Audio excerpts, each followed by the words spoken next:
안녕하세요. 단밤이에요. 오늘 하루도 잘 보내셨나요? 오늘은 여러분들께 탈무드 이어서 들려드리려고 해요. 단편의 이야기 속에 많은 교훈이 담겨 있어서 잠드실 때 들으시면 잠이 더 솔솔 오실 거예요. 그럼 오늘도 제가 재미있게 읽어드릴 테니 제 목소리 들으시면서 달달한 밤 보내시길 바랄게요. 구독과 좋아요, 알람 설정도 꼭 해주실 거죠? 랍비의 현실 감각. 막대한 재산을 모은 노인이 임종을 눈앞에 두고 있었습니다. 그는 아들에게 부탁했습니다. 랍비를 불러다오. 살 날이 얼마 남지 않은 것 같구나.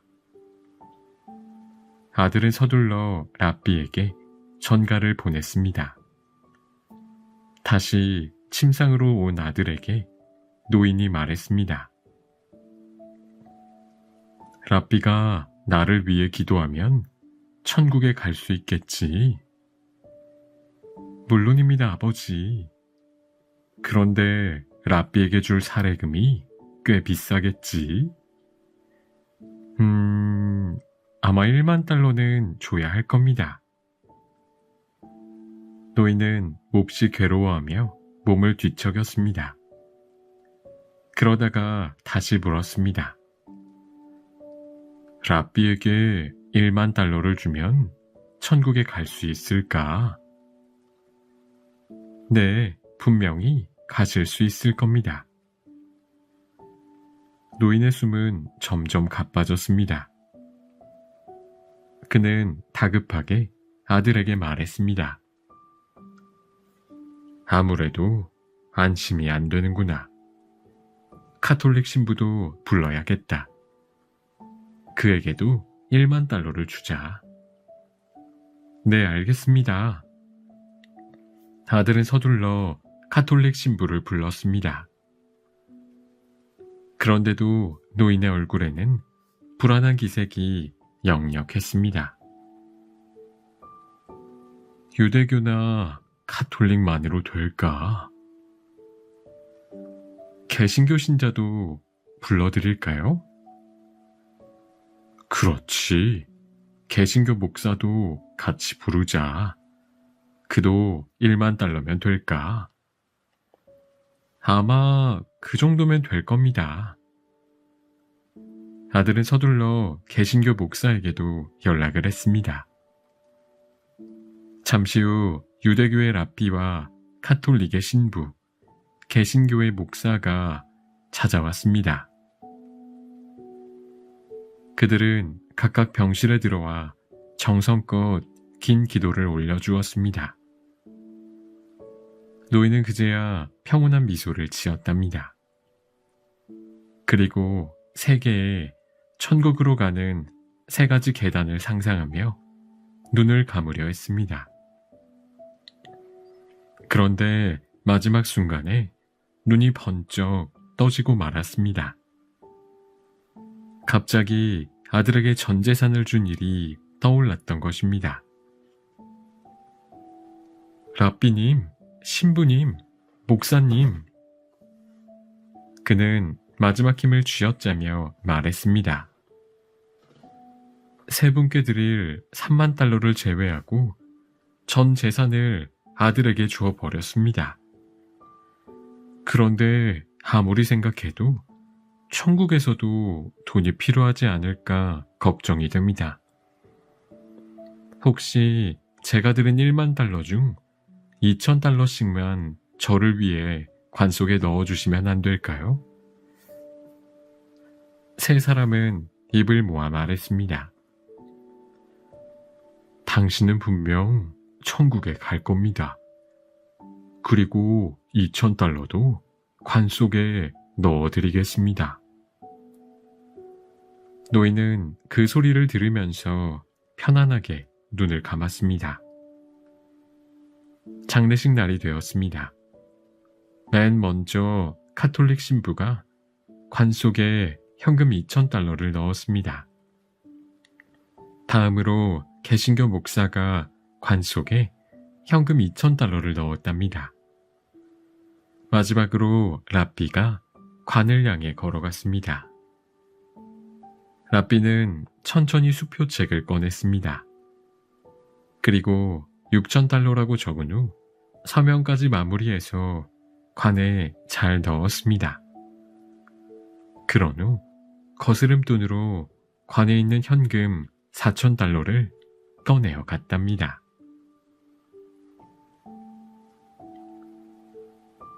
돈이 스스로 불어나는 원리. 슈발츠는 성공한 사업가였습니다.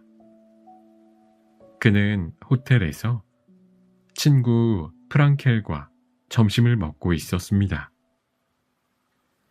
식사를 하는 동안 슈발츠는 주머니에서 에메랄드 반지를 꺼내 친구에게 보여주었습니다. 무척 아름다운 반지지.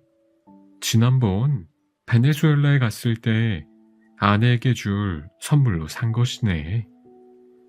마침 모레가 아내 생일이어서 이걸 줄 걸세. 얼마에 구입했나? 정말 아름답군. 12,000달러를 주고 샀다네. 프랑켈은 반지를 살피다가 무척 마음에 들었는지 말했습니다. 나도 마침 반지가 필요한데 14,000달러에 내게 팔지 않겠나? 슈발츠는 자신이 산 가격보다 2,000달러나 더 쳐주겠다는 말에 마음이 흔들렸습니다. 간단히 2,000달러를 벌 수 있다면 나쁘지 않은 흥정이다 싶어서 프랑켈에게 팔았습니다. 그런데 사무실에 돌아와 생각해보니 아무래도 아내의 생일 선물로는 그 반지만한 것이 없다는 생각이 들었습니다. 그래서 슈발츠는 프랑켈에게 전화를 걸어 말했습니다.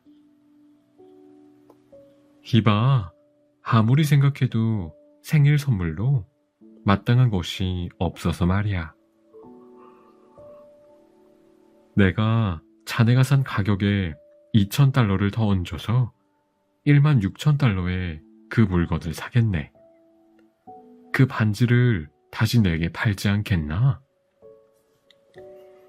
프랑켈은 잠시 생각에 잠겼습니다. 아무리 생각해도 단 3시간 만에 2,000달러를 버는 것은 멋진 흥정인 것 같았습니다. 그럼 비서를 시켜서 가져다 주겠네. 그리하여 에메랄드 반지는 프랑켈에서 다시 슈발츠에게 돌아갔습니다.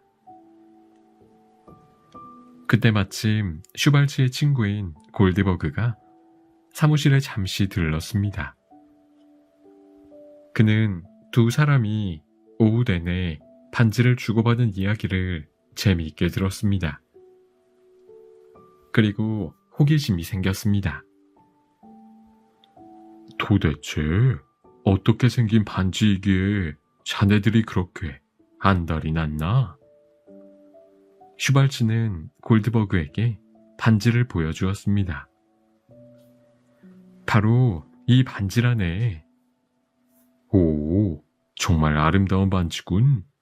나에게 팔지 않겠나? 19,000달러를 주면 넘기겠네.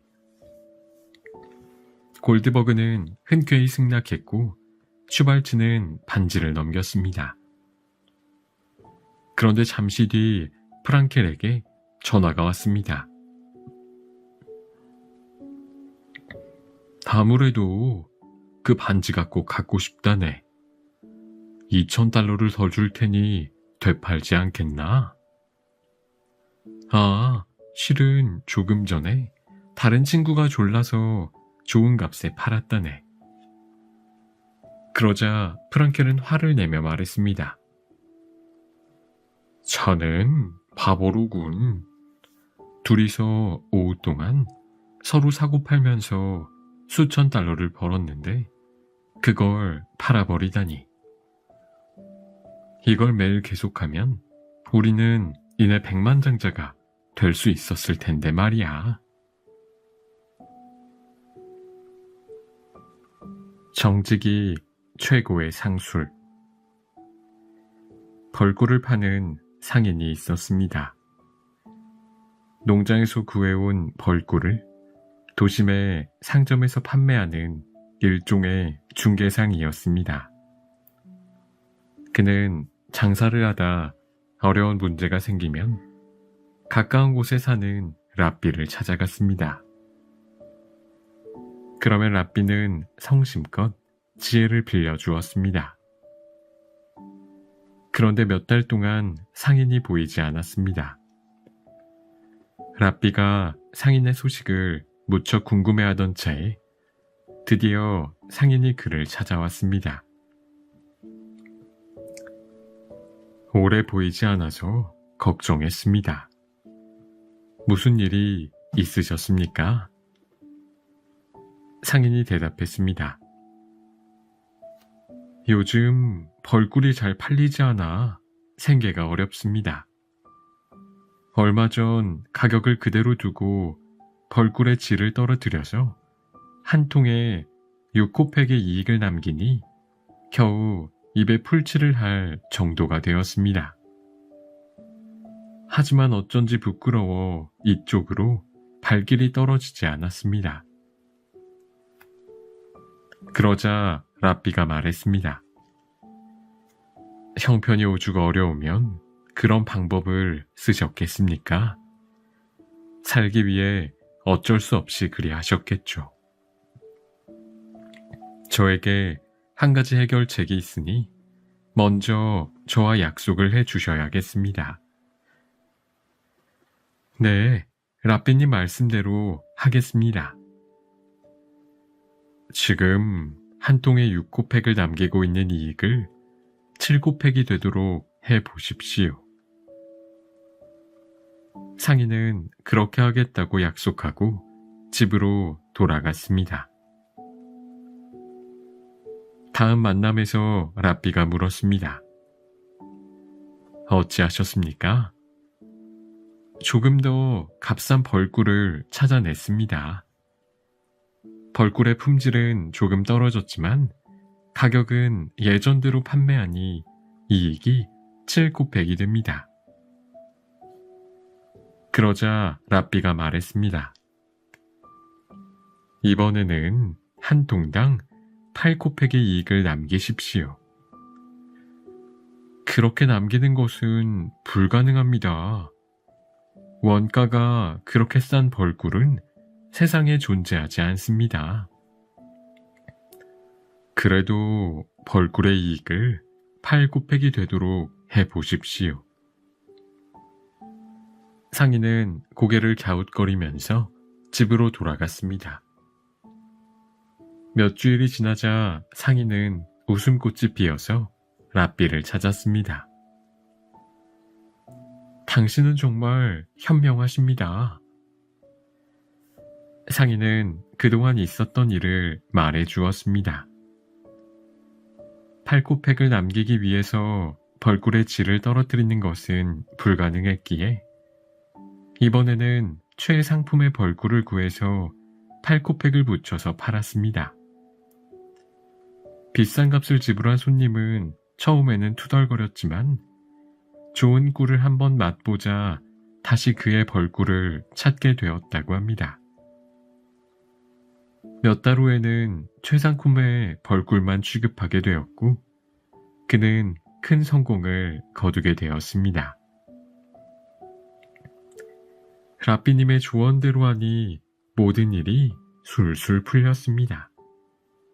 정말 현명하십니다. 랍비는 웃으며 말했습니다. 뭐 특별한 지혜는 아니었습니다.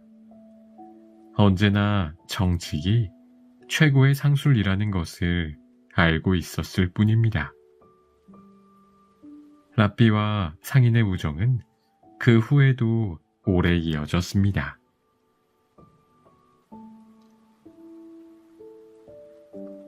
도둑 맞은 돈 가방을 찾는 법. 지방의 큰 손이라 불리는 상인이 예루살렘에 물건을 사러 왔습니다.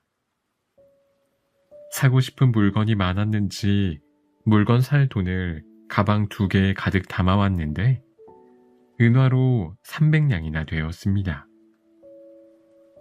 그런데 은화 300냥을 들고 다니자니 여간 불편한 것이 아니었습니다. 이 무거운 가방을 들고 다니다가는 물건을 제대로 구경할 수가 없겠는데. 상인은 한참 동안 고민한 끝에 은하 가방을 잠시 땅에 묻어두기로 했습니다. 걷다 보니 조용한 공터가 나왔습니다. 여긴 사람들이 잘 다니지 않으니 안전할 거야. 그는 한밤중에 몰래 가서 은하 가방을 땅속 깊숙이 묻었습니다. 그가 하는 일을 지켜보는 사람이 있다는 사실을 까맣게 모른 채 말입니다. 다음 날 상인은 가방이 무사한지 확인하기 위해 공터로 갔습니다. 그런데 돈 가방은 감쪽같이 사라졌습니다. 상인이 놀라서 입이 벌어졌습니다. 도대체 어떻게 된 거지? 어제 가방을 묻을 때 분명히 아무것도 없었는데. 그는 애써 마음을 진정시키고 주변을 살펴보았습니다. 조금 떨어진 곳에 밤에는 보지 못했던 집 한 채가 있는 것을 발견했습니다. 가까이 다가가니 벽에 구멍이 뚫려 있는 것도 보였습니다. 만약 사람이 집 안에 있었다면 충분히 구멍으로 자신을 관찰할 수 있었습니다. 이 집에 사는 사람이 한 짓이 분명해. 꾀를 내어서 다시 돌려받아야겠어. 상인은 이리저리 머리를 써보다가 일단 문을 두드려 보기 시작했습니다. 잠시 후 노인이 문을 열고 나왔습니다. 그는 직감적으로 노인이 범인이라는 확신이 들었습니다. 그는 노인에게 능청스럽게 하소연을 했습니다. 제게 고민이 있는데 혼자 해결하려니 머리가 아파 못 견디겠습니다. 저를 좀 도와주실 수 있을까요? 현명하신 어르신의 지혜가 필요합니다. 당황한 노인은 얼떨결에 상인을 집 안으로 들여보내 주었습니다. 저는 먼 곳에서 온 상인입니다. 예루살렘의 시장에서 물건을 사려고 은화를 잔뜩 가져왔지요. 어제는 은화 300냥이 든 가방을 몰래 어디에 묻어두기도 했습니다만 한 가지 고민이 생겼습니다. 노인은 시치미를 떼고 상인에게 물었습니다. 무슨 고민이요? 은화에 무슨 일이 생겼소? 상인이 대답했습니다. 아닙니다. 은화는 잘 있을 겁니다. 아무도 모르는 곳에 묻어두었거든요. 그러고 나서도 제게는 은화 900냥이 든 가방이 남아 있습니다. 이걸 제가 아는 친구에게 맡기는 것이 좋을지 아니면 어제 묻어둔 가방과 같은 곳에 묻는 것이 좋을지 아무리 고민을 해도 알 수가 없어서 말입니다. 어르신, 은화를 안전하게 지키려면 저는 어떻게 해야 할까요? 노인은 침을 한번 꿀꺽 삼키며 말했습니다. 어허, 돈이 많은 것도 참 고민이겠소. 내가 당신이라면 사람을 믿느니 그냥 전에 가방을 묻어두었던 곳에 은화 가방을 묻어두겠소. 그게 더 안전하지 않겠소? 상인이 대답했습니다. 그렇겠지요. 저도 사람에게 맡기는 것보다는 땅에 묻는 것이 안전할 것이라 생각했습니다. 조언해 주셔서 감사합니다. 오늘은 늦었으니 내일이나 일을 좀 해야겠네요. 감사합니다, 어르신. 상인은 노인에게 감사의 표시를 하고 집 밖으로 나왔습니다. 그러고는 숨어서 노인의 행동을 지켜보았답니다. 그가 예상한 대로 노인은 상인이 떠나고 날이 어두워지자마자 은화 가방을 가지고 땅에 묻었습니다. 상인은 잠시 후 그 자리로 가서 자신의 은화 가방을 되찾을 수 있었답니다.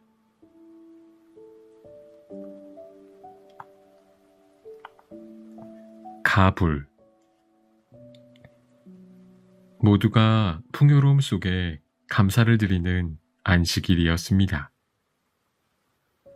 한 남자가 안식일을 앞두고 빵과 생선, 닭고기를 살 돈이 없어 괴로워하고 있었습니다.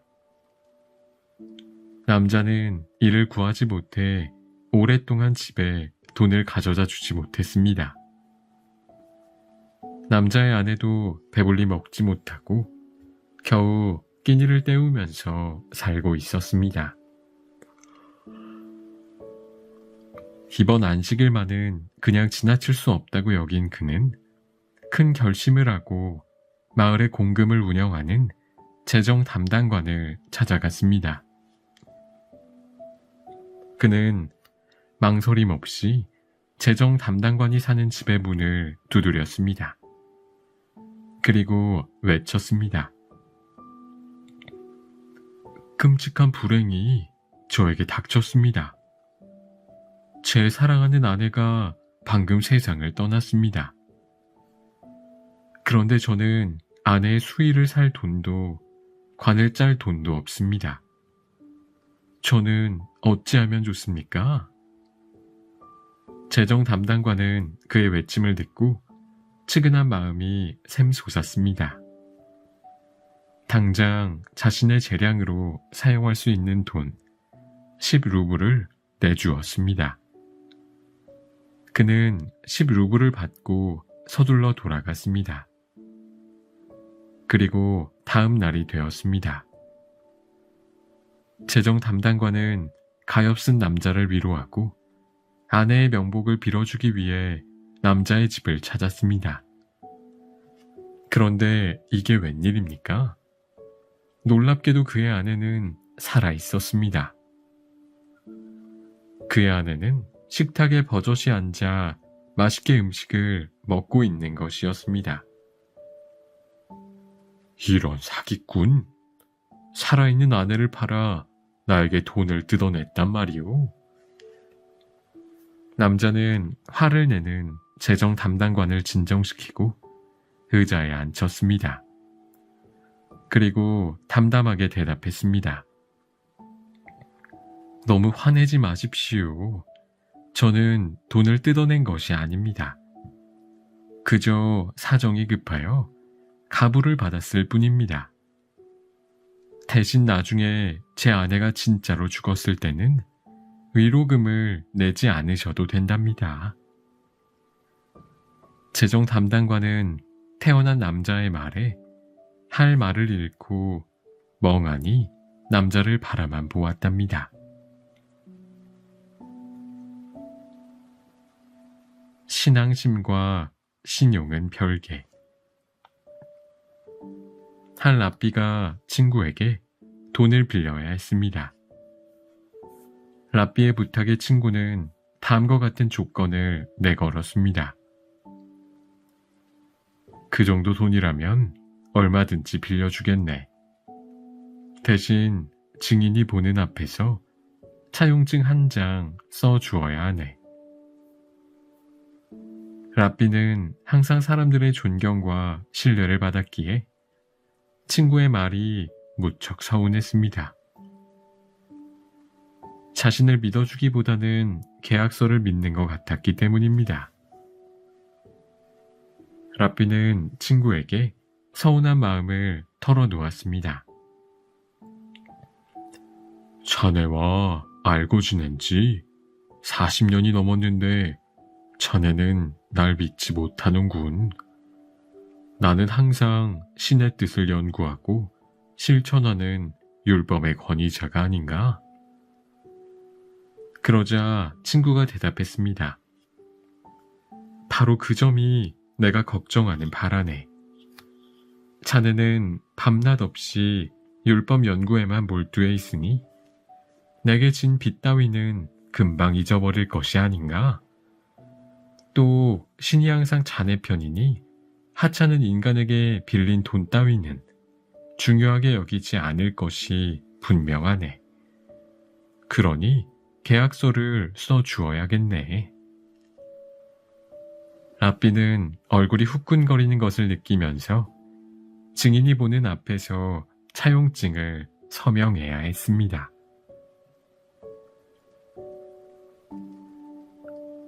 이상한 계산. 한 남자가 술이 무척 마시고 싶었습니다. 하지만 호주머니를 아무리 뒤져보아도 동전 한 입 나오지 않았습니다. 그는 돈이 많은 부자 친구를 찾아갔습니다. 1루블만 빌려주게. 1년 뒤에 1루블 이자를 줘서 2루블을 갚겠네. 부자 친구는 그의 도끼를 저당 잡는 조건으로 1루블을 빌려주었습니다. 1루블을 가지고 신이 나서 나가려는데 부자 친구가 이렇게 말했습니다. 여보게, 1년 뒤에 2루블을 한꺼번에 갚으려면 힘들지 않겠나? 지금 절반을 갚아버리는 것은 어떻겠나? 그는 친구의 이야기가 옳은 듯 싶어 1루블을 미리 갚고 집으로 돌아왔습니다. 집에서 가만히 생각해보니 아무리 따져보아도 계산이 이상했습니다. 거참 이상하군. 돈을 빌렸는데 돈은 없고 절반을 갚았는데도 내년에 또 1루블을 더 갚아야 하니 말이야. 게다가 도끼까지 빼앗겼잖아. 역시 수완이 좋은 친구야. 그는 멍하니 빈 잔만 바라보다가 잠이 들었습니다.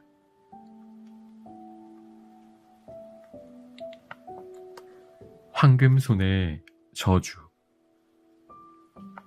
한 남자가 있었습니다. 그는 숲에서 나무를 내서 땔감을 내다 팔아 생계를 유지했습니다. 그의 아버지도 나무꾼이었고 아버지의 아버지도 나무꾼이었습니다. 대대로 가난해서 벗어나지 못하고 힘겹게 살아가고 있었습니다.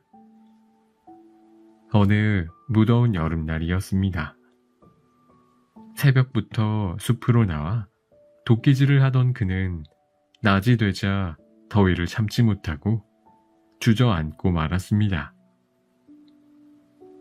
온 몸이 땀에 흠뻑 젖어 있었고 이마에는 구슬땀이 비오듯 흐르고 있었습니다.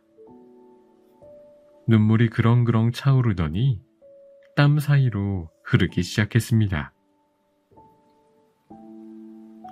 나 같은 인간이 왜 세상에 태어났을까? 매일 쓰러지기 직전까지 열심히 일하지만 희망이 보이지 않는구나. 내가 먹은 음식이라고는 말라 비틀어진 빵과 산딸기뿐이네.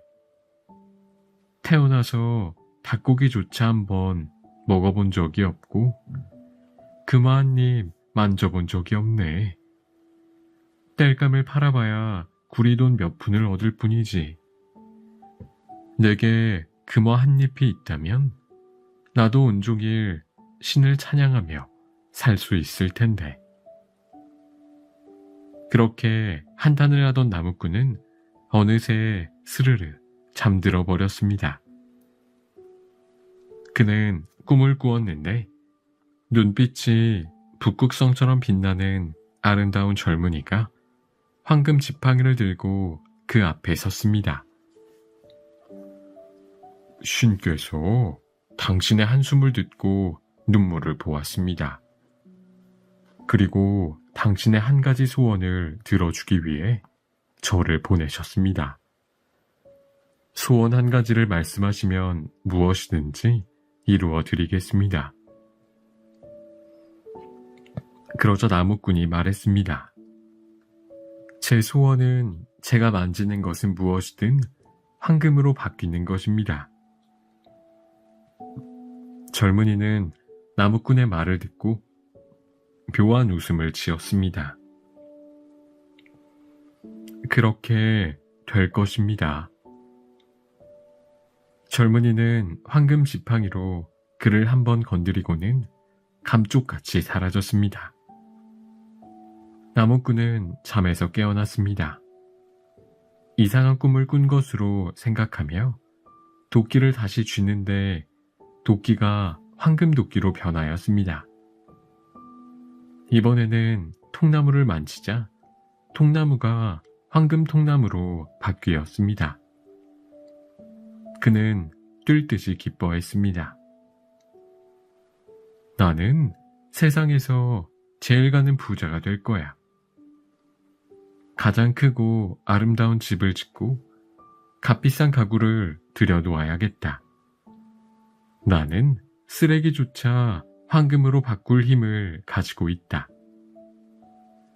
그의 기쁨은 하늘을 찌를 듯 했습니다. 그러다 목이 말라 머리맡에 놓아둔 물병을 잡았습니다. 그런데 물병은 바로 황금으로 변하고 말았습니다. 입으로 가져갔지만 물이 입에 닿는 순간 황금으로 바뀌었습니다. 그는 물 한 방울도 마실 수 없었습니다. 시간이 흐르고 그는 목이 타들어갈 듯 했고 배고파 쓰러질 뻔했습니다. 그는 큰 소리로 울부짖었습니다. 신이 내게 내린 축복은 저주가 되어버렸구나. 내가 만지는 것마다 황금으로 바뀐다면 나는 무엇을 먹고 마실 것인가? 그 젊은이의 웃음은 나의 어리석음을 비웃은 것이었구나. 허기가 져 참을 수 없어진 나무꾼은 신에게 도움을 청하는 기도를 올리기 시작했습니다. 기도를 하다가 잠이 들어버린 나무꾼은 다시 잠에서 깨어났습니다. 그의 머리맡에는 멀쩡한 물병이 놓여 있었습니다. 그는 비로소 모든 것이 꿈이었다는 것을 깨달았습니다. 그는 물병을 집어들어 물을 마셨는데 세상 어떤 것보다 달콤했습니다. 몸은 다시 태어난 듯 가뿐했고 기분이 좋아 콧노래도 나왔습니다. 그는 땔감을 어깨에 지고 산에서 내려갔습니다. 인간의 욕망이 얼마나 헛된 것인지 깨닫게 해준 그 꿈을 꾸게 해주신 신에게 감사하면서 말입니다. 랍비의 상담 시간. 상담을 잘 해주기로 소문난 랍비의 집에 두 사람이 동시에 도착했습니다. 한 사람은 가난한 사람이었고 한 사람은 이름난 부자였습니다. 랍비는 먼저 부자를 불렀습니다. 부자는 방에 들어간 지 1시간 후에 밖으로 나왔습니다. 다음에 가난한 사람이 들어갔습니다. 그의 면담은 단 5분 만에 끝이 났습니다. 부자의 상담 시간에 비하면 턱없이 짧은 시간이었지요. 그는 무시당한 기분이 들어 라삐에게 따졌습니다. 저는 라삐님이 모든 사람을 똑같이 대하신다고 믿어왔습니다. 네, 저도 그렇게 대하고 있습니다. 그는 씩씩대며 물었습니다. 아까 보니 부자는 면담을 1시간 넘게 하시던데 저는 5분 만에 끝내시더라고요. 이건 너무 차별이 심하신 거 아닌가요? 그러자 라삐가 웃으며 말했습니다. 당신은 자신이 가난하다는 것을 이미 알고 저를 찾아왔지만 부자는 자신의 마음이 가난하다는 것을 깨닫는데 1시간이 걸렸을 뿐입니다.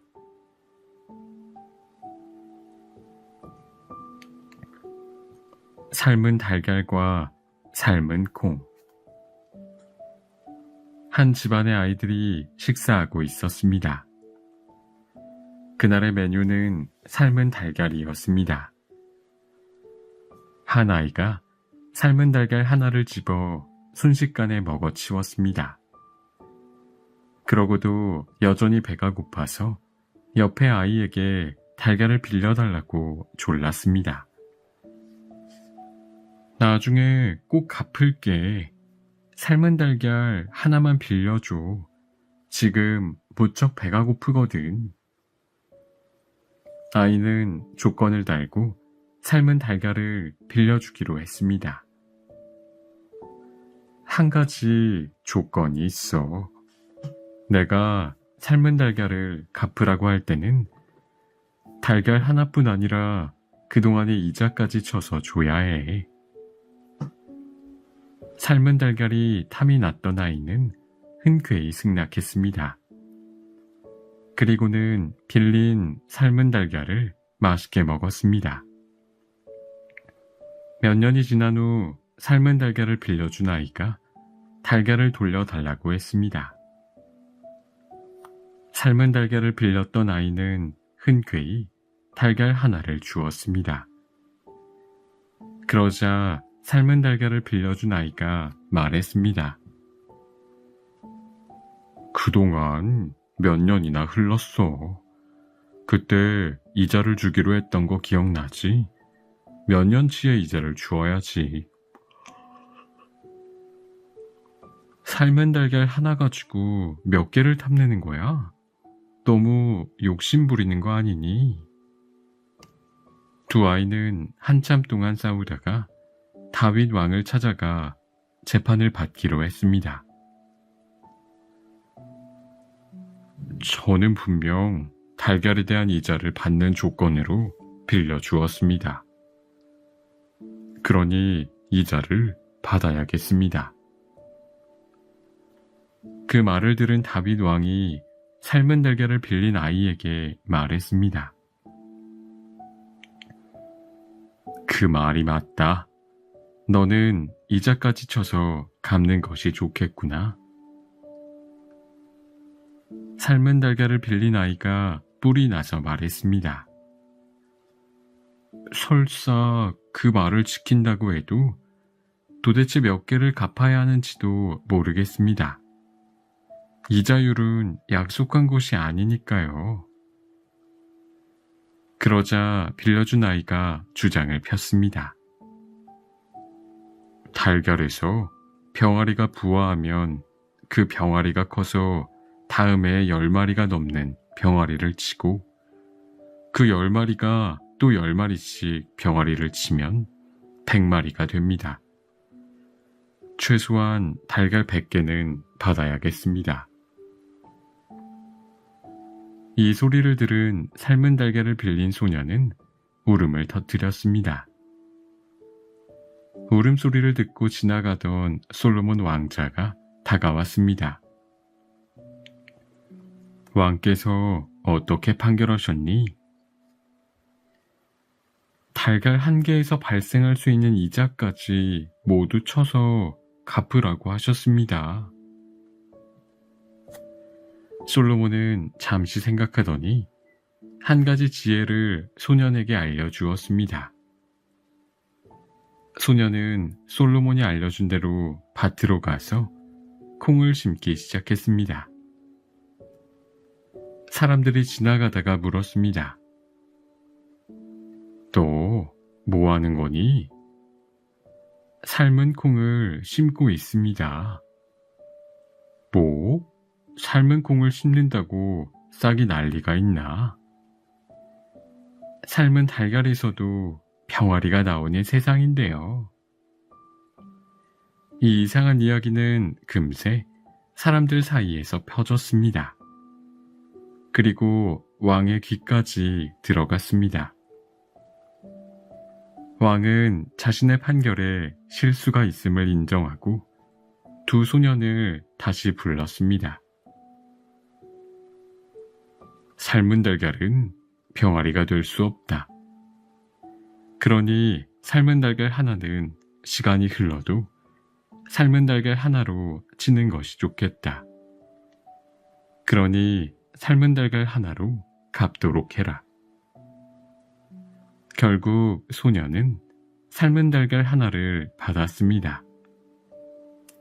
후에 솔로몬 왕자의 활약을 전해들은 다윗 왕은 왕자를 크게 칭찬했답니다.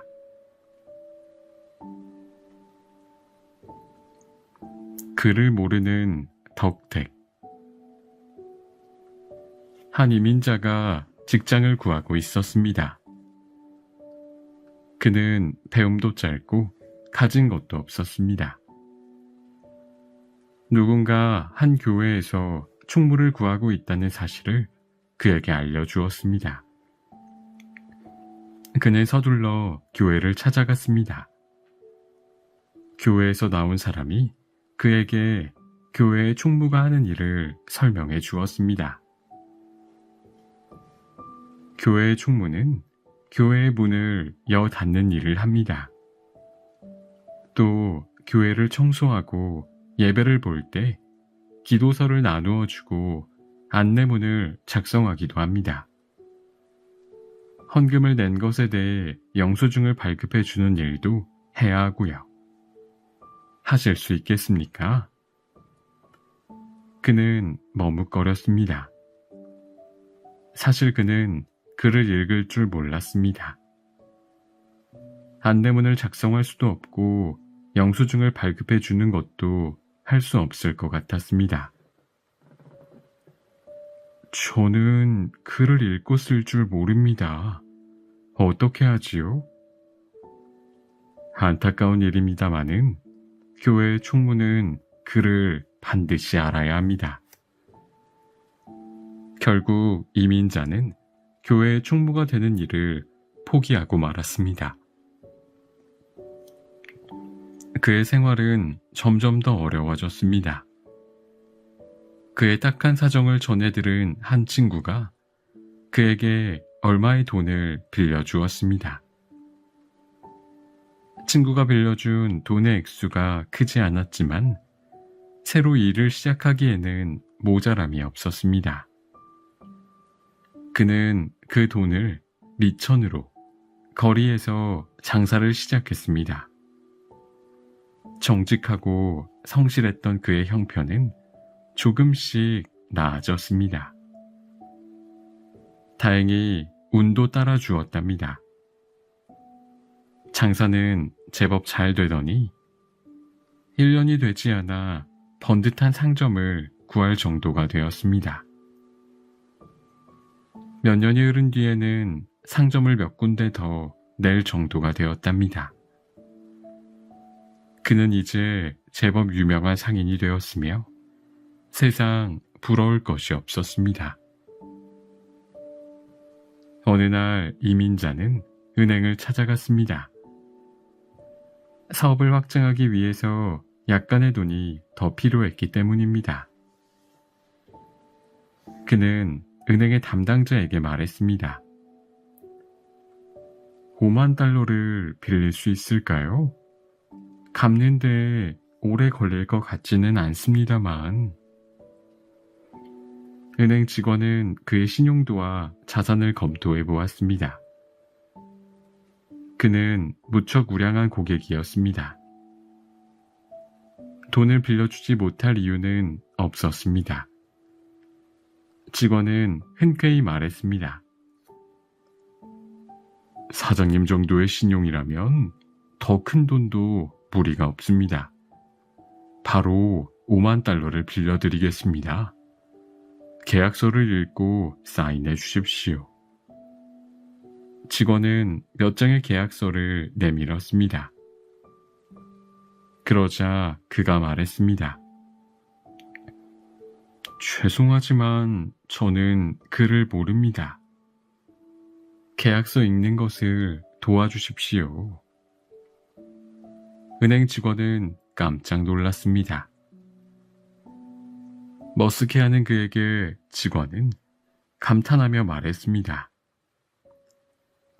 사장님께서 글도 못 읽으시는데 이렇게 훌륭한 사업가가 되셨군요.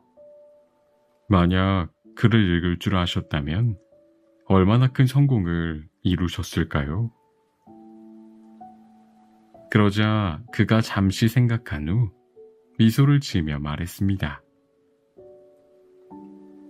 글을 알았더라면 아마 교회의 총무가 되어 있었을 겁니다. 네? 영문을 몰라 하는 은행 직원에게 그는 자신의 과거 이야기를 해 주었습니다. 그를 알았다면 교회의 총무가 되었을 것이고 자신은 그 일에 만족했을 것이라고 말입니다. 이야기를 들은 직원은 고개를 끄덕였습니다. 세상 일은 참 알 수 없다고 생각하면서 말입니다. 향수 가게를 차린 아버지. 한 유대인이 향수 가게를 차렸습니다. 가게의 위치는 향수를 주로 사용하는 젊고 아름다운 여성이 많은 화려한 번화가로 골랐습니다. 옷가게와 술집이 가득한 거리였습니다. 향수 가게는 금방 아름다운 아가씨 손님들로 넘쳐났습니다. 가게 주인에게는 아들이 하나 있었습니다. 어느 날 그는 아들이 예쁜 아가씨들을 따라다니며 온종일 놀러 다니는 것을 보았습니다. 함께하는 아가씨는 볼 때마다 바뀌어 있었습니다. 잔뜩 멋을 낸 아들은 그렇게 흥청망청 놀기만 했습니다. 이 모습을 본 가게 주인은 참을 수가 없었습니다. 그는 아들을 불러 노발대발 화를 냈습니다. 아들은 아버지의 마음을 아는지 모르는지 별 반응이 없었습니다. 그 광경을 지켜보던 지나가던 랍비가 향수 가게 주인에게 말을 걸었습니다. 제가 보기에는 마냥 아들 탓만 할 수는 없을 것 같습니다. 여자들이 많이 다니는 거리에 가게를 차린 것도 당신이고 먼데기를 좋아하는 여성이 몰리는 향수를 팔기로 한 것도 당신입니다. 아들이 예쁜 아가씨들을 만날 기회가 많은 것도 어쩌면 당신 때문인데 왜 화를 내십니까?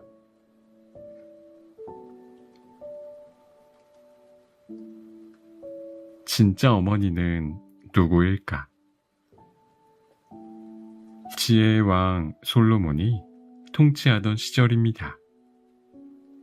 성 밖이 몹시 시끄럽고 울음소리가 높아 솔로몬 왕은 시종을 보내어 무슨 일인지 알아보게 했습니다. 잠시 후 시종은 두 여인과 갓난아기를 데리고 왔습니다. 이 두 여인이 시끄럽게 싸우고 있었습니다. 아마도 아기를 두고 다툼이 있는 듯합니다. 싸우는 소리가 어찌나 요란한지 구경꾼이 모여들어 그리 소란했던 모양입니다. 그때 한 여인이 무릎을 꿇으며 간곡하게 아뢰었습니다. 이 아기는 제가 기르고 있는 제 아이입니다. 갑자기 이상한 여자가 나타나서 자신의 아기라고 우기고 있습니다. 부디 엄벌을 내려주십시오. 다른 여인도 울부짖으며 말했습니다. 며칠 전 제 아기를 도둑 맞았습니다. 어미가 어찌 자신의 아이를 못 알아보겠습니까? 저 아기는 제 아이가 틀림없습니다. 현명하신 솔로몬 왕의 지혜로 진실이 드러나도록 해주십시오. 두 여인은 똑같이 울부짖었고 똑같이 간절해 보였습니다. 아기는 아직 어려 어미를 알아보지 못할 듯 했습니다. 솔로몬 왕은 일단 그들을 내보내고 사흘 후에 다시 오라고 명령했습니다. 그러고는 사람을 보내 여러 가지 사실을 조사해 보았지만 한쪽 손을 들어줄 정도의 결정적인 증거는 나오지 않았습니다.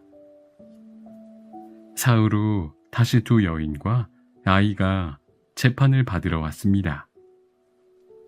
솔로몬 왕이 말했습니다. 여러 가지 조사를 해보았지만 어느 쪽의 아이인지 도저히 판단을 내릴 수 없소. 누구의 아기인지 정확히 알 수 없으니 유대의 율법에 따라 관례대로 판결을 내리겠소. 여인들은 놀란 눈으로 솔로몬 왕을 바라보았습니다. 솔로몬 왕은 거침없이 판결을 내렸습니다.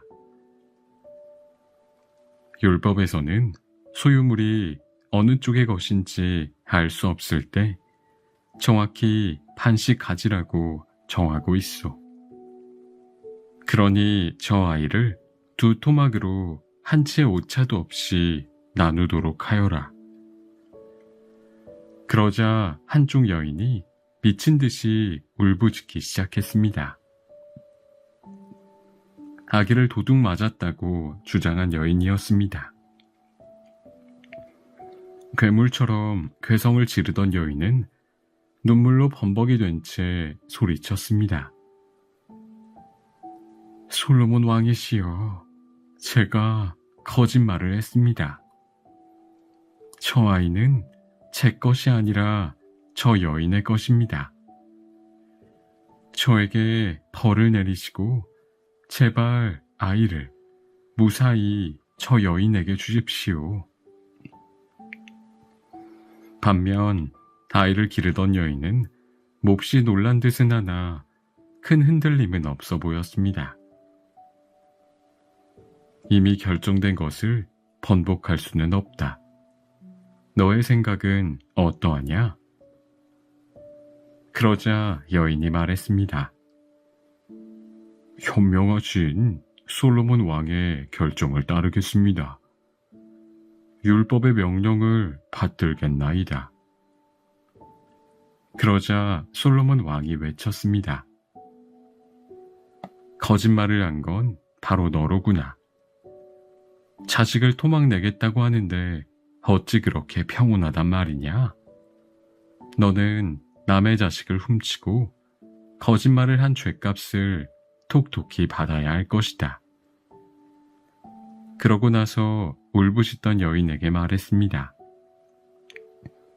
자신이 벌을 받더라도 자식의 목숨을 살리려고 하는 너야말로 친모가 틀림이 없다. 어서 아기를 데리고 가도록 해라. 여인은 아기를 안고 기쁨의 눈물을 흘렸습니다. 사람들은 솔로몬 왕의 지혜를 두고두고 칭송했다고 합니다. 랍비의 현실 감각. 막대한 재산을 모은 노인이 임종을 눈앞에 두고 있었습니다. 그는 아들에게 부탁했습니다.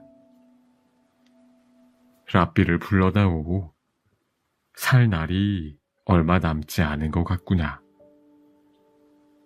아들은 서둘러 랍비에게 전가를 보냈습니다. 다시 침상으로 온 아들에게 노인이 말했습니다. 랍비가 나를 위해 기도하면 천국에 갈 수 있겠지. 물론입니다, 아버지. 그런데 랍비에게 줄 사례금이 꽤 비싸겠지. 아마 1만 달러는 줘야 할 겁니다. 노인은 몹시 괴로워하며 몸을 뒤척였습니다. 그러다가 다시 물었습니다. 랍비에게 1만 달러를 주면 천국에 갈 수 있을까? 네, 분명히 가실 수 있을 겁니다. 노인의 숨은 점점 가빠졌습니다. 그는 다급하게 아들에게 말했습니다. 아무래도 안심이 안 되는구나. 카톨릭 신부도 불러야겠다. 그에게도 1만 달러를 주자. 네, 알겠습니다. 아들은 서둘러 카톨릭 신부를 불렀습니다. 그런데도 노인의 얼굴에는 불안한 기색이 역력했습니다.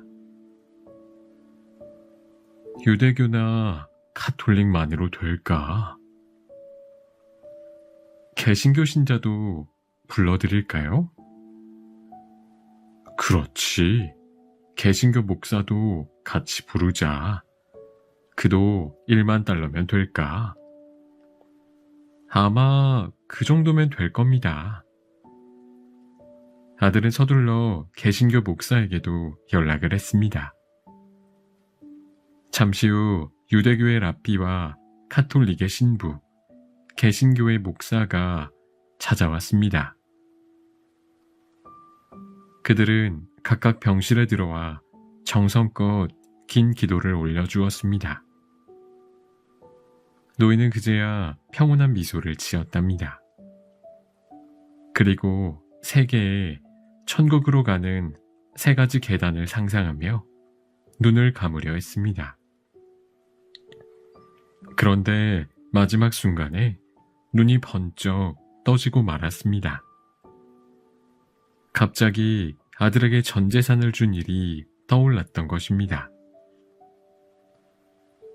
랍비님, 신부님, 목사님. 그는 마지막 힘을 쥐어짜며 말했습니다. 3분께 드릴 3만 달러를 제외하고 전 재산을 아들에게 주어 버렸습니다.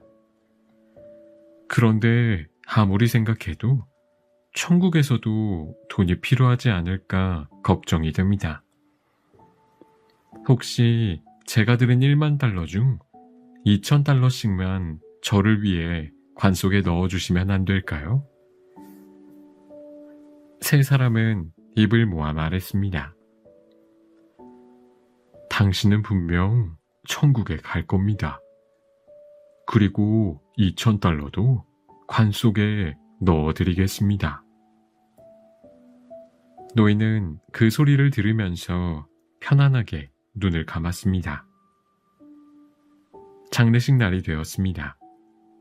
맨 먼저 카톨릭 신부가 관 속에 현금 2,000달러를 넣었습니다. 다음으로 개신교 목사가 관 속에 현금 2,000달러를 넣었답니다. 마지막으로 랍비가 관을 향해 걸어갔습니다. 랍비는 천천히 수표책을 꺼냈습니다.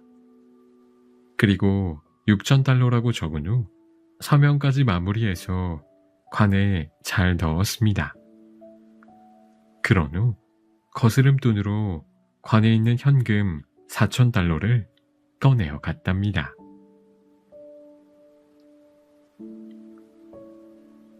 돈이 스스로 불어나는 원리. 슈발츠는 성공한 사업가였습니다. 그는 호텔에서 친구 프랑켈과 점심을 먹고 있었습니다. 식사를 하는 동안 슈발츠는 주머니에서 에메랄드 반지를 꺼내 친구에게 보여주었습니다. 무척 아름다운 반지지. 지난번 베네수엘라에 갔을 때 아내에게 줄 선물로 산 것이네. 마침 모레가 아내 생일이어서 이걸 줄 걸세. 얼마에 구입했나? 정말 아름답군. 12,000달러를 주고 샀다네. 프랑켈은 반지를 살피다가 무척 마음에 들었는지 말했습니다. 나도 마침 반지가 필요한데 14,000달러에 내게 팔지 않겠나? 슈발츠는 자신이 산 가격보다 2,000달러나 더 쳐주겠다는 말에 마음이 흔들렸습니다.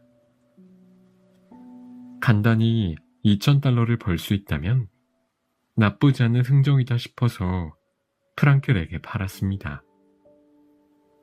그런데 사무실에 돌아와 생각해보니 아무래도 아내의 생일 선물로는 그 반지만한 것이 없다는 생각이 들었습니다. 그래서 슈발츠는 프랑켈에게 전화를 걸어 말했습니다. 이봐, 아무리 생각해도 생일 선물로 마땅한 것이 없어서 말이야. 내가 자네가 산 가격에 2,000달러를 더 얹어서 16,000달러에 그 물건을 사겠네. 그 반지를 다시 내게 팔지 않겠나? 프랑켈은 잠시 생각에 잠겼습니다. 아무리 생각해도 단 3시간 만에 2,000달러를 버는 것은 멋진 흥정인 것 같았습니다. 그럼 비서를 시켜서 가져다 주겠네. 그리하여 에메랄드 반지는 프랑켈에서 다시 슈발츠에게 돌아갔습니다. 그때 마침 슈발츠의 친구인 골드버그가 사무실에 잠시 들렀습니다. 그는 두 사람이 오후 내내 반지를 주고받은 이야기를 재미있게 들었습니다. 그리고 호기심이 생겼습니다. 도대체 어떻게 생긴 반지이기에 자네들이 그렇게 안달이 났나? 슈발츠는 골드버그에게 반지를 보여주었습니다. 바로 이 반지라네. 오, 정말 아름다운 반지군. 나에게 팔지 않겠나? 19,000달러를 주면 넘기겠네. 골드버그는 흔쾌히 승낙했고 슈발츠는 반지를 넘겼습니다. 그런데 잠시 뒤 프랑켈에게 전화가 왔습니다. 아무래도 그 반지가 꼭 갖고 싶다네. 2,000달러를 더 줄 테니 되팔지 않겠나? 아, 실은 조금 전에 다른 친구가 졸라서 좋은 값에 팔았다네. 그러자 프랑켈은 화를 내며 말했습니다. 자넨 바보로군. 둘이서 오후 동안 서로 사고 팔면서 수천 달러를 벌었는데 그걸 팔아버리다니. 이걸 매일 계속하면 우리는 이내 백만장자가 될 수 있었을 텐데 말이야. 정직이 최고의 상술. 벌꿀을 파는 상인이 있었습니다. 농장에서 구해온 벌꿀을 도심의 상점에서 판매하는 일종의 중개상이었습니다. 그는 장사를 하다 어려운 문제가 생기면 가까운 곳에 사는 랍비를 찾아갔습니다. 그러면 랍비는 성심껏 지혜를 빌려주었습니다. 그런데 몇 달 동안 상인이 보이지 않았습니다. 랍비가 상인의 소식을 무척 궁금해하던 차에 드디어 상인이 그를 찾아왔습니다. 오래 보이지 않아서 걱정했습니다. 무슨 일이 있으셨습니까? 상인이 대답했습니다. 요즘 벌꿀이 잘 팔리지 않아 생계가 어렵습니다. 얼마 전 가격을 그대로 두고 벌꿀의 질을 떨어뜨려서 한 통에 6코팩의 이익을 남기니 겨우 입에 풀칠을 할 정도가 되었습니다. 하지만 어쩐지 부끄러워 이쪽으로 발길이 떨어지지 않았습니다. 그러자 랍비가 말했습니다. 형편이 오죽 어려우면 그런 방법을 쓰셨겠습니까? 살기 위해 어쩔 수 없이 그리 하셨겠죠. 저에게 한 가지 해결책이 있으니 먼저 저와 약속을 해 주셔야겠습니다. 네, 랍비님 말씀대로 하겠습니다. 지금 한 통에 6코팩을 남기고 있는 이익을 7코팩이 되도록 해 보십시오. 상인은 그렇게 하겠다고 약속하고 집으로 돌아갔습니다. 다음 만남에서 랍비가 물었습니다. 어찌하셨습니까? 조금 더 값싼 벌꿀을 찾아냈습니다. 벌꿀의 품질은 조금 떨어졌지만 가격은 예전대로 판매하니 이익이 7코팩이 됩니다. 그러자 랍비가 말했습니다. 이번에는 한 통당 8코팩의 이익을 남기십시오. 그렇게 남기는 것은 불가능합니다. 원가가 그렇게 싼 벌꿀은 세상에 존재하지 않습니다. 그래도 벌꿀의 이익을 8코팩이 되도록 해보십시오. 상인은 고개를 갸웃거리면서 집으로 돌아갔습니다. 몇 주일이 지나자 상인은 웃음꽃이 피어서 랍비를 찾았습니다. 당신은 정말 현명하십니다. 상인은 그동안 있었던 일을 말해 주었습니다.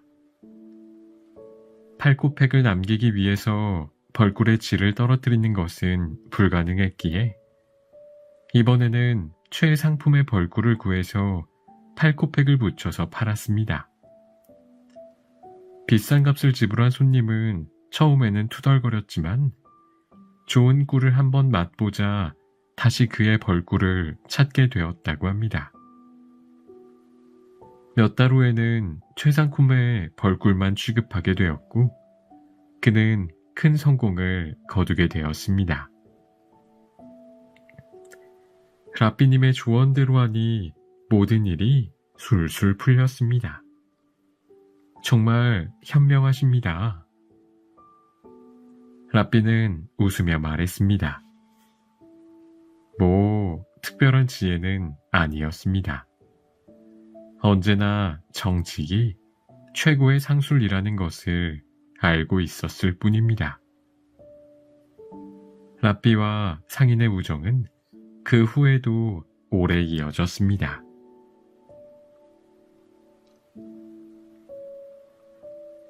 도둑 맞은 돈 가방을 찾는 법.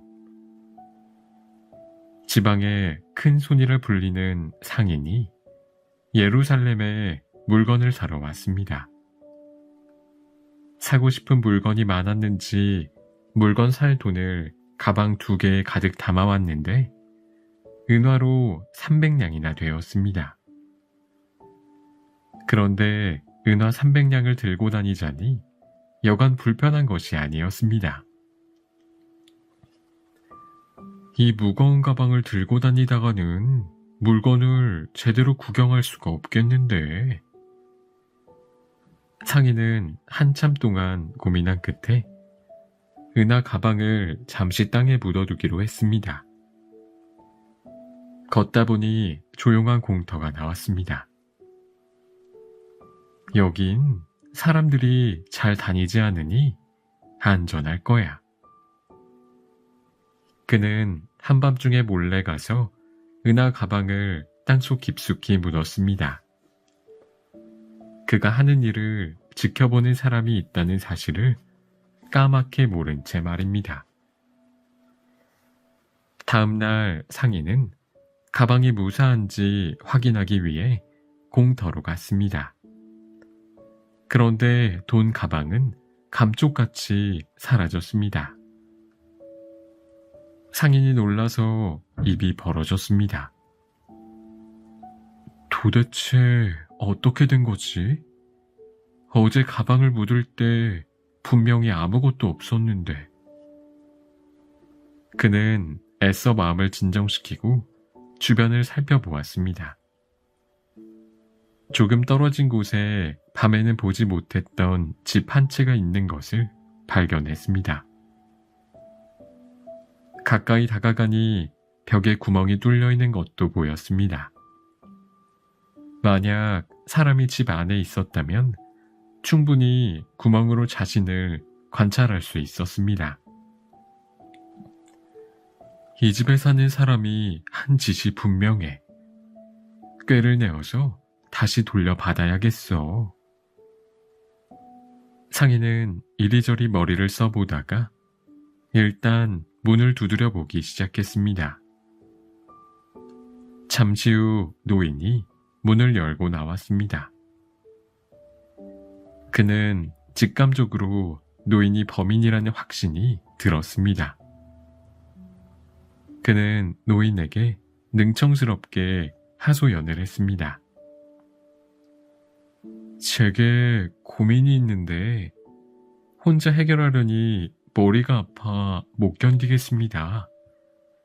저를 좀 도와주실 수 있을까요? 현명하신 어르신의 지혜가 필요합니다. 당황한 노인은 얼떨결에 상인을 집 안으로 들여보내 주었습니다. 저는 먼 곳에서 온 상인입니다. 예루살렘의 시장에서 물건을 사려고 은화를 잔뜩 가져왔지요. 어제는 은화 300냥이 든 가방을 몰래 어디에 묻어두기도 했습니다만 한 가지 고민이 생겼습니다. 노인은 시치미를 떼고 상인에게 물었습니다. 무슨 고민이요? 은화에 무슨 일이 생겼소? 상인이 대답했습니다. 아닙니다. 은화는 잘 있을 겁니다. 아무도 모르는 곳에 묻어두었거든요. 그러고 나서도 제게는 은화 900냥이 든 가방이 남아 있습니다. 이걸 제가 아는 친구에게 맡기는 것이 좋을지 아니면 어제 묻어둔 가방과 같은 곳에 묻는 것이 좋을지 아무리 고민을 해도 알 수가 없어서 말입니다. 어르신, 은화를 안전하게 지키려면 저는 어떻게 해야 할까요? 노인은 침을 한번 꿀꺽 삼키며 말했습니다. 어허, 돈이 많은 것도 참 고민이겠소. 내가 당신이라면 사람을 믿느니 그냥 전에 가방을 묻어두었던 곳에 은화 가방을 묻어두겠소. 그게 더 안전하지 않겠소? 상인이 대답했습니다. 그렇겠지요. 저도 사람에게 맡기는 것보다는 땅에 묻는 것이 안전할 것이라 생각했습니다. 조언해 주셔서 감사합니다. 오늘은 늦었으니 내일이나 일을 좀 해야겠네요. 감사합니다, 어르신. 상인은 노인에게 감사의 표시를 하고 집 밖으로 나왔습니다. 그러고는 숨어서 노인의 행동을 지켜보았답니다. 그가 예상한 대로 노인은 상인이 떠나고 날이 어두워지자마자 은화 가방을 가지고 땅에 묻었습니다. 상인은 잠시 후 그 자리로 가서 자신의 은화 가방을 되찾을 수 있었답니다.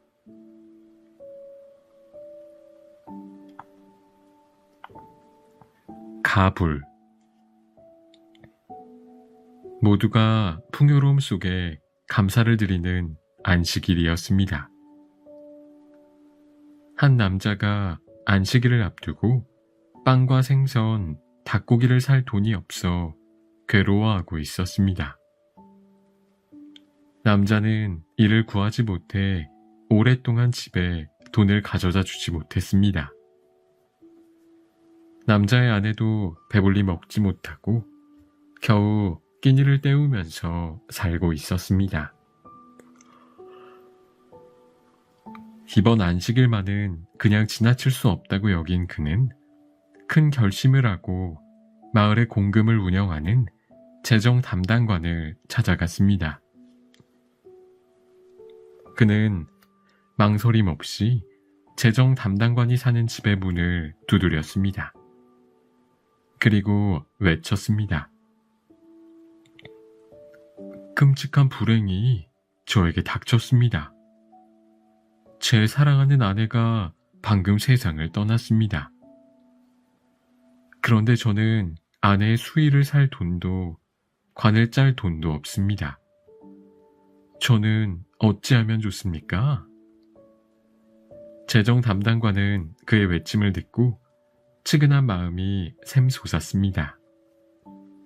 당장 자신의 재량으로 사용할 수 있는 돈 10루블을 내주었습니다. 그는 10루블을 받고 서둘러 돌아갔습니다. 그리고 다음 날이 되었습니다. 재정 담당관은 가엾은 남자를 위로하고 아내의 명복을 빌어주기 위해 남자의 집을 찾았습니다. 그런데 이게 웬일입니까? 놀랍게도 그의 아내는 살아 있었습니다. 그의 아내는 식탁에 버젓이 앉아 맛있게 음식을 먹고 있는 것이었습니다. 이런 사기꾼! 살아있는 아내를 팔아 나에게 돈을 뜯어냈단 말이오. 남자는 화를 내는 재정 담당관을 진정시키고 의자에 앉혔습니다. 그리고 담담하게 대답했습니다. 너무 화내지 마십시오. 저는 돈을 뜯어낸 것이 아닙니다. 그저 사정이 급하여 가부를 받았을 뿐입니다. 대신 나중에 제 아내가 진짜로 죽었을 때는 위로금을 내지 않으셔도 된답니다. 재정 담당관은 태어난 남자의 말에 할 말을 잃고 멍하니 남자를 바라만 보았답니다. 신앙심과 신용은 별개. 한 랍비가 친구에게 돈을 빌려야 했습니다. 랍비의 부탁에 친구는 다음과 같은 조건을 내걸었습니다. 그 정도 돈이라면 얼마든지 빌려주겠네. 대신 증인이 보는 앞에서 차용증 한 장 써주어야 하네. 랍비는 항상 사람들의 존경과 신뢰를 받았기에 친구의 말이 무척 서운했습니다. 자신을 믿어주기보다는 계약서를 믿는 것 같았기 때문입니다. 랍비는 친구에게 서운한 마음을 털어놓았습니다. 자네와 알고 지낸 지 40년이 넘었는데 자네는 날 믿지 못하는군. 나는 항상 신의 뜻을 연구하고 실천하는 율법의 권위자가 아닌가? 그러자 친구가 대답했습니다. 바로 그 점이 내가 걱정하는 바라네. 자네는 밤낮 없이 율법 연구에만 몰두해 있으니 내게 진 빚 따위는 금방 잊어버릴 것이 아닌가? 또 신이 항상 자네 편이니 하찮은 인간에게 빌린 돈 따위는 중요하게 여기지 않을 것이 분명하네. 그러니 계약서를 써주어야겠네. 라삐는 얼굴이 후끈거리는 것을 느끼면서 증인이 보는 앞에서 차용증을 서명해야 했습니다.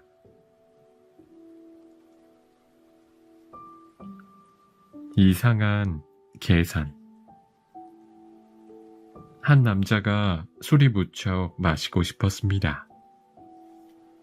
하지만 호주머니를 아무리 뒤져보아도 동전 한 입 나오지 않았습니다. 그는 돈이 많은 부자 친구를 찾아갔습니다. 1루블만 빌려주게. 1년 뒤에 1루블 이자를 줘서 2루블을 갚겠네. 부자 친구는 그의 도끼를 저당 잡는 조건으로 1루블을 빌려주었습니다. 1루블을 가지고 신이 나서 나가려는데 부자 친구가 이렇게 말했습니다. 여보게, 1년 뒤에 2루블을 한꺼번에 갚으려면 힘들지 않겠나? 지금 절반을 갚아버리는 것은 어떻겠나?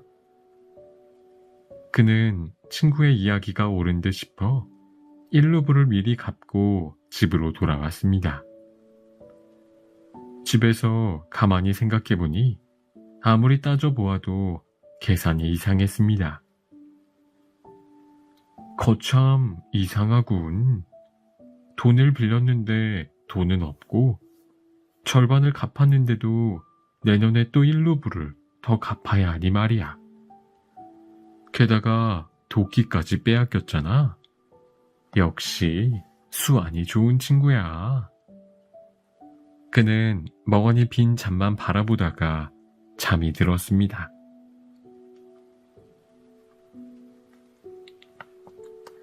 황금손의 저주. 한 남자가 있었습니다.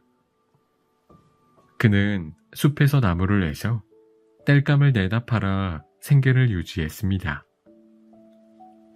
그의 아버지도 나무꾼이었고 아버지의 아버지도 나무꾼이었습니다. 대대로 가난해서 벗어나지 못하고 힘겹게 살아가고 있었습니다. 어느 무더운 여름날이었습니다. 새벽부터 숲으로 나와 도끼질을 하던 그는 낮이 되자 더위를 참지 못하고 주저앉고 말았습니다. 온 몸이 땀에 흠뻑 젖어 있었고 이마에는 구슬땀이 비오듯 흐르고 있었습니다. 눈물이 그렁그렁 차오르더니 땀 사이로 흐르기 시작했습니다. 나 같은 인간이 왜 세상에 태어났을까? 매일 쓰러지기 직전까지 열심히 일하지만 희망이 보이지 않는구나. 내가 먹은 음식이라고는 말라 비틀어진 빵과 산딸기뿐이네. 태어나서 닭고기조차 한번 먹어본 적이 없고 금화 한 입 만져본 적이 없네. 땔감을 팔아봐야 구리돈 몇 푼을 얻을 뿐이지. 내게 금화 한 잎이 있다면 나도 온종일 신을 찬양하며 살 수 있을 텐데. 그렇게 한탄을 하던 나무꾼은 어느새 스르르 잠들어 버렸습니다. 그는 꿈을 꾸었는데 눈빛이 북극성처럼 빛나는 아름다운 젊은이가 황금 지팡이를 들고 그 앞에 섰습니다. 신께서 당신의 한숨을 듣고 눈물을 보았습니다. 그리고 당신의 한 가지 소원을 들어주기 위해 저를 보내셨습니다. 소원 한 가지를 말씀하시면 무엇이든지 이루어 드리겠습니다. 그러자 나무꾼이 말했습니다. 제 소원은 제가 만지는 것은 무엇이든 황금으로 바뀌는 것입니다. 젊은이는 나무꾼의 말을 듣고 묘한 웃음을 지었습니다. 그렇게 될 것입니다. 젊은이는 황금 지팡이로 그를 한번 건드리고는 감쪽같이 사라졌습니다. 나무꾼은 잠에서 깨어났습니다. 이상한 꿈을 꾼 것으로 생각하며 도끼를 다시 쥐는데 도끼가 황금 도끼로 변하였습니다. 이번에는 통나무를 만지자 통나무가 황금 통나무로 바뀌었습니다. 그는 뛸 듯이 기뻐했습니다. 나는 세상에서 제일 가는 부자가 될 거야. 가장 크고 아름다운 집을 짓고 값비싼 가구를 들여놓아야겠다. 나는 쓰레기조차 황금으로 바꿀 힘을 가지고 있다. 그의 기쁨은 하늘을 찌를 듯 했습니다. 그러다 목이 말라 머리맡에 놓아둔 물병을 잡았습니다. 그런데 물병은 바로 황금으로 변하고 말았습니다. 입으로 가져갔지만 물이 입에 닿는 순간 황금으로 바뀌었습니다. 그는 물 한 방울도 마실 수 없었습니다. 시간이 흐르고 그는 목이 타들어갈 듯 했고 배고파 쓰러질 뻔했습니다. 그는 큰 소리로 울부짖었습니다. 신이 내게 내린 축복은 저주가 되어버렸구나. 내가 만지는 것마다 황금으로 바뀐다면 나는 무엇을 먹고 마실 것인가? 그 젊은이의 웃음은 나의 어리석음을 비웃은 것이었구나. 허기가 져 참을 수 없어진 나무꾼은 신에게 도움을 청하는 기도를 올리기 시작했습니다. 기도를 하다가 잠이 들어버린 나무꾼은 다시 잠에서 깨어났습니다. 그의 머리맡에는 멀쩡한 물병이 놓여 있었습니다. 그는 비로소 모든 것이 꿈이었다는 것을 깨달았습니다. 그는 물병을 집어들어 물을 마셨는데 세상 어떤 것보다 달콤했습니다. 몸은 다시 태어난 듯 가뿐했고 기분이 좋아 콧노래도 나왔습니다. 그는 땔감을 어깨에 지고 산에서 내려갔습니다. 인간의 욕망이 얼마나 헛된 것인지 깨닫게 해준 그 꿈을 꾸게 해주신 신에게 감사하면서 말입니다. 랍비의 상담 시간. 상담을 잘 해주기로 소문난 랍비의 집에 두 사람이 동시에 도착했습니다. 한 사람은 가난한 사람이었고 한 사람은 이름난 부자였습니다. 랍비는 먼저 부자를 불렀습니다. 부자는 방에 들어간 지 1시간 후에 밖으로 나왔습니다. 다음에 가난한 사람이 들어갔습니다. 그의 면담은 단 5분 만에 끝이 났습니다. 부자의 상담 시간에 비하면 턱없이 짧은 시간이었지요. 그는 무시당한 기분이 들어 랍비에게 따졌습니다. 저는 랍비님이 모든 사람을 똑같이 대하신다고 믿어왔습니다. 네, 저도 그렇게 대하고 있습니다. 그는 씩씩대며 물었습니다. 아까 보니 부자는 면담을 1시간 넘게 하시던데 저는 5분 만에 끝내시더라고요. 이건 너무 차별이 심하신 거 아닌가요?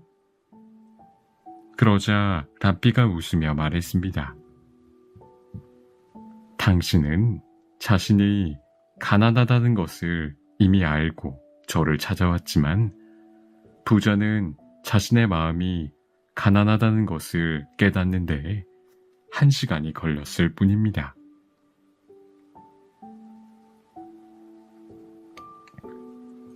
삶은 달걀과 삶은 콩. 한 집안의 아이들이 식사하고 있었습니다. 그날의 메뉴는 삶은 달걀이었습니다.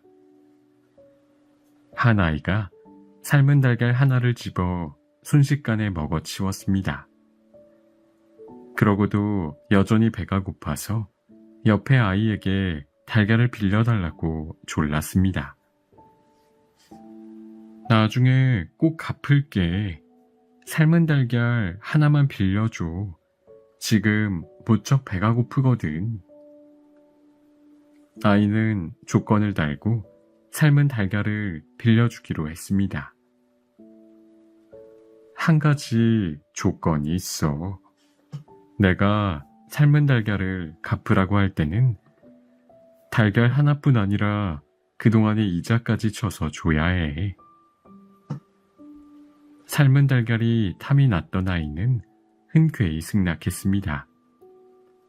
그리고는 빌린 삶은 달걀을 맛있게 먹었습니다. 몇 년이 지난 후 삶은 달걀을 빌려준 아이가 달걀을 돌려달라고 했습니다. 삶은 달걀을 빌렸던 아이는 흔쾌히 달걀 하나를 주었습니다. 그러자 삶은 달걀을 빌려준 아이가 말했습니다. 그동안 몇 년이나 흘렀어. 그때 이자를 주기로 했던 거 기억나지? 몇 년치의 이자를 주어야지. 삶은 달걀 하나 가지고 몇 개를 탐내는 거야? 너무 욕심 부리는 거 아니니? 두 아이는 한참 동안 싸우다가 다윗 왕을 찾아가 재판을 받기로 했습니다. 저는 분명 달걀에 대한 이자를 받는 조건으로 빌려주었습니다. 그러니 이자를 받아야겠습니다. 그 말을 들은 다윗 왕이 삶은 달걀을 빌린 아이에게 말했습니다. 그 말이 맞다. 너는 이자까지 쳐서 갚는 것이 좋겠구나. 삶은 달걀을 빌린 아이가 뿔이 나서 말했습니다. 설사 그 말을 지킨다고 해도 도대체 몇 개를 갚아야 하는지도 모르겠습니다. 이자율은 약속한 것이 아니니까요. 그러자 빌려준 아이가 주장을 폈습니다.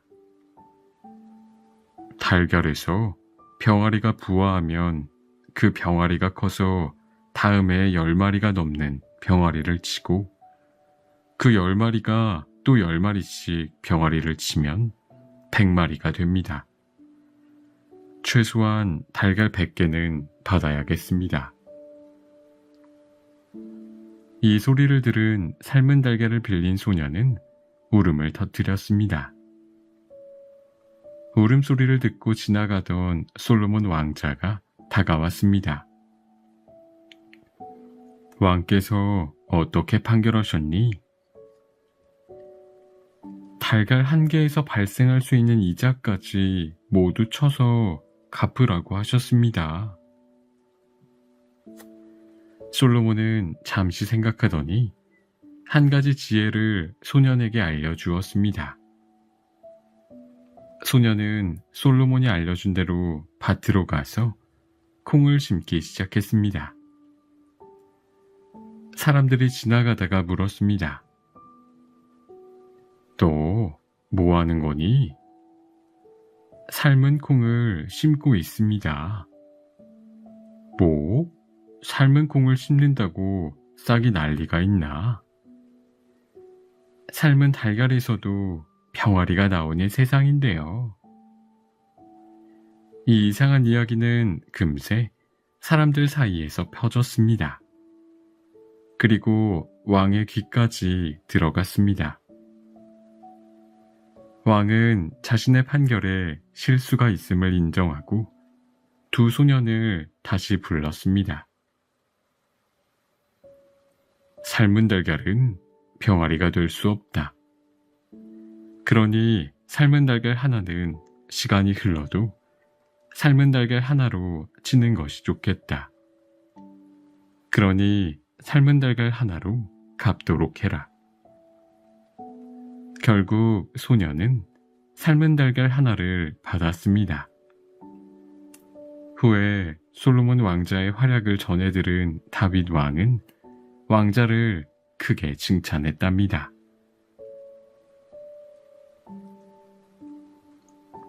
그를 모르는 덕택. 한 이민자가 직장을 구하고 있었습니다. 그는 배움도 짧고 가진 것도 없었습니다. 누군가 한 교회에서 총무를 구하고 있다는 사실을 그에게 알려주었습니다. 그는 서둘러 교회를 찾아갔습니다. 교회에서 나온 사람이 그에게 교회의 총무가 하는 일을 설명해 주었습니다. 교회의 총무는 교회의 문을 닫는 일을 합니다. 또 교회를 청소하고 예배를 볼 때 기도서를 나누어 주고 안내문을 작성하기도 합니다. 헌금을 낸 것에 대해 영수증을 발급해 주는 일도 해야 하고요. 하실 수 있겠습니까? 그는 머뭇거렸습니다. 사실 그는 글을 읽을 줄 몰랐습니다. 안내문을 작성할 수도 없고 영수증을 발급해 주는 것도 할 수 없을 것 같았습니다. 저는 글을 읽고 쓸 줄 모릅니다. 어떻게 하지요? 안타까운 일입니다마는 교회의 총무는 글을 반드시 알아야 합니다. 결국 이민자는 교회의 총무가 되는 일을 포기하고 말았습니다. 그의 생활은 점점 더 어려워졌습니다. 그의 딱한 사정을 전해들은 한 친구가 그에게 얼마의 돈을 빌려주었습니다. 친구가 빌려준 돈의 액수가 크지 않았지만 새로 일을 시작하기에는 모자람이 없었습니다. 그는 그 돈을 미천으로 거리에서 장사를 시작했습니다. 정직하고 성실했던 그의 형편은 조금씩 나아졌습니다. 다행히 운도 따라주었답니다. 장사는 제법 잘 되더니 1년이 되지 않아 번듯한 상점을 구할 정도가 되었습니다. 몇 년이 흐른 뒤에는 상점을 몇 군데 더 낼 정도가 되었답니다. 그는 이제 제법 유명한 상인이 되었으며 세상 부러울 것이 없었습니다. 어느 날 이민자는 은행을 찾아갔습니다. 사업을 확장하기 위해서 약간의 돈이 더 필요했기 때문입니다. 그는 은행의 담당자에게 말했습니다. 5만 달러를 빌릴 수 있을까요? 갚는데 오래 걸릴 것 같지는 않습니다만. 은행 직원은 그의 신용도와 자산을 검토해 보았습니다. 그는 무척 우량한 고객이었습니다. 돈을 빌려주지 못할 이유는 없었습니다. 직원은 흔쾌히 말했습니다. 사장님 정도의 신용이라면 더 큰 돈도 무리가 없습니다. 바로 5만 달러를 빌려드리겠습니다. 계약서를 읽고 사인해 주십시오. 직원은 몇 장의 계약서를 내밀었습니다. 그러자 그가 말했습니다.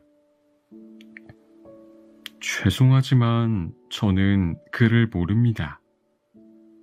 계약서 읽는 것을 도와주십시오.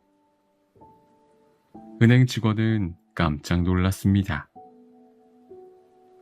머쓱해하는 그에게 직원은 감탄하며 말했습니다. 사장님께서 글도 못 읽으시는데 이렇게 훌륭한 사업가가 되셨군요. 만약 글을 읽을 줄 아셨다면 얼마나 큰 성공을 이루셨을까요?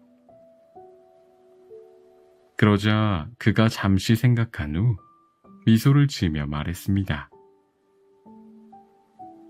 글을 알았더라면 아마 교회의 총무가 되어 있었을 겁니다. 네? 영문을 몰라 하는 은행 직원에게 그는 자신의 과거 이야기를 해 주었습니다. 그를 알았다면 교회의 총무가 되었을 것이고 자신은 그 일에 만족했을 것이라고 말입니다. 이야기를 들은 직원은 고개를 끄덕였습니다. 세상 일은 참 알 수 없다고 생각하면서 말입니다. 향수 가게를 차린 아버지. 한 유대인이 향수 가게를 차렸습니다. 가게의 위치는 향수를 주로 사용하는 젊고 아름다운 여성이 많은 화려한 번화가로 골랐습니다. 옷가게와 술집이 가득한 거리였습니다. 향수 가게는 금방 아름다운 아가씨 손님들로 넘쳐났습니다. 가게 주인에게는 아들이 하나 있었습니다. 어느 날 그는 아들이 예쁜 아가씨들을 따라다니며 온종일 놀러 다니는 것을 보았습니다. 함께하는 아가씨는 볼 때마다 바뀌어 있었습니다.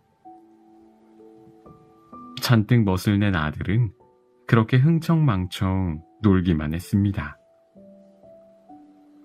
이 모습을 본 가게 주인은 참을 수가 없었습니다. 그는 아들을 불러 노발대발 화를 냈습니다. 아들은 아버지의 마음을 아는지 모르는지 별 반응이 없었습니다. 그 광경을 지켜보던 지나가던 랍비가 향수 가게 주인에게 말을 걸었습니다. 제가 보기에는 마냥 아들 탓만 할 수는 없을 것 같습니다.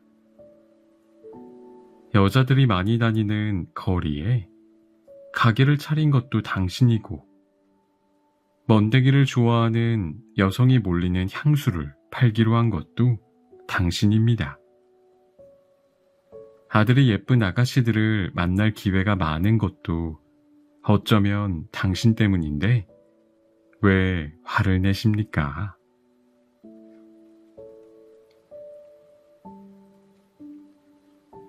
진짜 어머니는 누구일까? 지혜의 왕 솔로몬이 통치하던 시절입니다.